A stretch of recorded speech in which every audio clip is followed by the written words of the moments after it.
கிறிஸ்துக்கள் அன்பான தேவனுடைய பிள்ளைகளே, ஆண்டவரும் உலக ரட்சகருமான இயேசு கிறிஸ்துவின் இணையற்ற நாமத்தினாலே உங்கள் எல்லாரையும் வாழ்த்தி ஆசீர்வதிக்கிறேன். இந்த பிப்ரவரி மாதம் 19ஆம் தேதி மங்கள வார்த்தை நிகழ்ச்சி மூலமாக நேரடியாக உங்களை உங்கள் வீடுகளிலே சந்திக்கிறது எனக்கு ரொம்ப சந்தோஷம். கர்த்தர் உங்களை ஆசீர்வதிப்பாராக.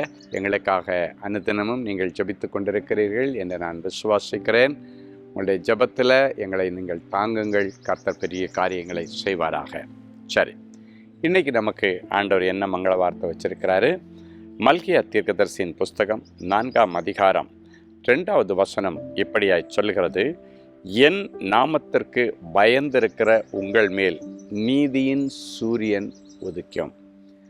எந்தெந்த காரியங்களில் எனக்கு நீதி கிடைக்கல, நியாயம் கிடைக்கல என்று யோசித்து கொண்டு அமர்ந்திருக்கிற தேவனுடைய பிள்ளைகளே, என் குடும்பத்தில் எனக்கு நீதி கிடைக்கல, என்னுடைய அண்ணன் தம்பிகள் மத்தியில் எனக்கு நீதி கிடைக்கல, நான் வேலை செய்கிற இடத்துல எனக்கு நீதி கிடைக்கல, நான் வியாபாரம் பண்ணுற இடத்துல எனக்கு நீதி கிடைக்கல, நான் ஊழியம் செய்கிற இடத்துல நீதி கிடைக்கல என்று யோசித்து கொண்டிருக்கிற தேவனுடைய பிள்ளைகளே, இன்றைக்கு அப்படிப்பட்ட பிள்ளைகள் மேல் நீதியின் சூரியனாம் என் ஆண்டவர் உதிப்பார்.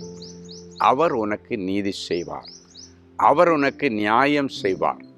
இரவும் பகலும் ஆண்டவரை நோக்கி கூப்பிடுகிற, ஆண்டவரால் தெரிந்து கொள்ளப்பட்ட பிள்ளைகள் விஷயத்தில் ஆண்டவர் நீடிய பொறுமை உள்ளவராயிருந்தால் நியாயம் செய்யாமல் இருப்பாரோ? இதோ சீக்கிரத்திலே உனக்கு நியாயம் செய்வேன் என்று லூக்கா 18:7-8 சொன்ன வார்த்தைகள் உன் வாழ்க்கையிலே இன்றைக்கு நிறைவேறும். அது நிறைவேறதுக்கு நீங்கள் என்ன பண்ணணுமா? கர்த்தருக்கு பயந்து ஜீவிக்கணுமா? ஆண்டவருக்கு பயந்து, கற்பனைகளுக்கு பயந்து, ஆண்டவர் கொடுத்த மனசாட்சிக்கு பயந்து நீங்கள் ஜீவிச்சிங்கன்னா உங்களுக்கு நீதி கண்டிப்பாக கிடைக்கும். நீதியின் சூரியன் உங்கள் மேல் உதிப்பார். சில வழக்குகளிலே நீங்கள் சிக்கி இருக்கலாம். ப்ராப்பர்ட்டி கேஸ் இருக்கலாம், ஏன் டைவர்ஸ் கேஸ் இருக்கலாம், இல்லைன்னா லாகாபூர்வமான சம்பந்தப்பட்ட வழக்குகள் இருக்கலாம், டிபார்ட்மெண்ட் ஆக்ஷன் இருக்கலாம். எதுவாக இருந்தாலும் அவை எல்லாவற்றின் மத்தியிலும் கர்த்தர் உங்களுக்கு நீதி செய்வார். ஒருவேளை நீங்கள் நினைக்கலாம், நான் செய்யாத தப்புக்கு இன்றைக்கி பலிகடை ஆக்கிட்டாங்களே, நான் தப்பு பண்ணியிருந்தா என்னுடைய மனசு ஆறும், நான் எந்த தப்பும் பண்ணலையே ஆண்டவரே, என்னை பலிகடை ஆக்கிட்டாங்களே, எல்லாரும் சேர்ந்து என்னை இந்த குற்றவாளி கூண்டில் கொண்டு வந்து நிறுத்திட்டாங்களே என்று யோசித்து கொண்டிருக்கிறீங்களா? இன்றைக்கு ஒரு அற்புதம் நடக்கும். நான் இந்த வழக்கில் சிக்கி கொள்ளும்படி யாரோ தந்திரமாக என்னை சிக்க வச்சுட்டாங்களே, எனக்கு இதுக்கு எந்த சம்மந்தமும் இல்லையே, என்னை எப்படி இதில் கொண்டு வந்து கனெக்ட் பண்ணி இந்த வழக்கில் என்னை மாட்டி விட்டாங்க தெரியலையே. இன்றைக்கு அந்த வழக்கிலிருந்து நீ விடுவிக்கப்படுவாய். போலீஸ் அதிகாரிகள் கண்களில் உனக்கு தயவு கிடைக்கும். நீதிபதி கண்களில் தயவு கிடைக்கும். வக்கீல் கண்களில் தயவு கிடைக்கும்.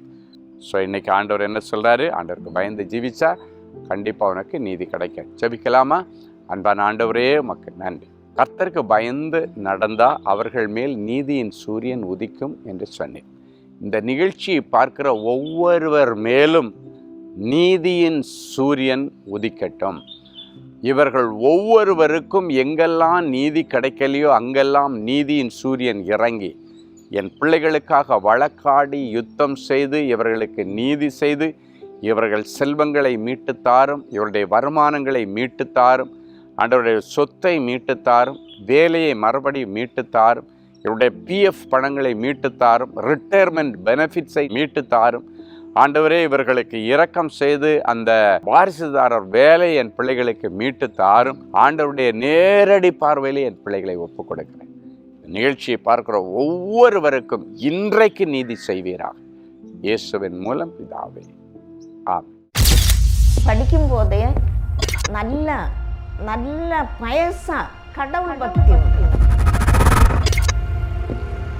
ஆனைய ஆட்டுக்குட்டி போய் கொண்டு வந்துட்டே அப்படின்னு அப்புறம் என் லைஃப்பில் வந்து இந்த மாதிரி ஒரு அப்பா எனக்கு கிடைச்சது வந்து அது வந்து கடவுள் கிருபை. அவருக்கு சுத்தமாக இந்த மினிஸ்ட்ரி பேக்ரவுண்டே கிடையாது. ஸோ அவரோட ப்ரேயர் எங்கள் எல்லாருக்கும் இருக்குன்னு அதை எங்களால் ஃபீல் பண்ண முடியுது. அவரையும் மேன்மைப்படுத்துவது அவருடைய கரங்களில் இருக்குன்னு சொல்லுது.